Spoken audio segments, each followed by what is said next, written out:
আসসালামু আলাইকুম। আলহামদুলিল্লাহ। তো আল্লাহর অশেষ রহমতে আমরা গরু নিয়ে মাঠে চলে আসলাম। তো আমরা যে কথাটা বলবো সেটা হচ্ছে যে আসলে আমরা পড়াশোনা শেষ করে কেন চাকরিতে না গিয়ে গরু পালন করতেছি, অথবা বিদেশে তো যাইতে পারতাম। তো আজকে দেখলাম যে আসলে একটা স্কুলে চাকরির জন্য হাজার হাজার মেধাবী শিক্ষার্থীরা লাইনে দাঁড়িয়ে আছে। মাত্র বেতন হচ্ছে 10,000 টাকা। তো দেখেন আসলে কি করবে মানুষ, চাকরি নেই এখন।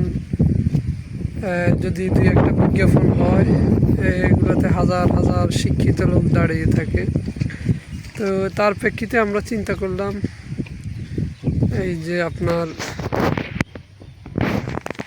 চাকরির পিছনে না ছুটে নিজে কিছু করি, উদ্যোক্তা হই, তাহলে ইনশাল্লাহ আমরা নিজেরাও একজন লোক এখানে দিতে পারবো। কারণ আমাদের খামারে যদি একটা কাজ করে অন্তত খাবার সহ তো মাসে 20,000 টাকা স্যালারি পড়বে। তো সেটাই জন্যে আমরা কিন্তু চাকরি করি না। আবার সবাই কিন্তু এই খামার জীবনে আসতেও পারবে না, যার ধৈর্য এবং এখানে লং টাইম সময় দিতে হয়, ইনকাম অনেক দেরিতে আসে। তো সেজন্যে এই সেক্টরে কিন্তু সবাই আসতে পারবে না, সবাই কাজ করতে পারবে না। আমি এই জন্যই বলি, যার ধৈর্য আছে, ঘাসের জমি করার মতো প্লেস আছে,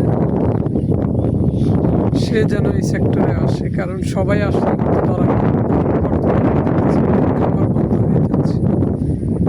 এই জন্যে যারা উৎসাহ দেয় তাদেরকে ধন্যবাদ, তবে সঠিক উৎসাহটা দিলে সবচেয়ে বেশি খুশি হই। কারণ মানুষ যেন ক্ষতিগ্রস্ত না হয়। আমরা জানি আমরা এই সেক্টরে আছি 10 বছরের মতো, তো এখনও ওইভাবে কিছু করতে পারি নাই। তবে সব মিলিয়ে আলহামদুলিল্লাহ ভালোই আছে।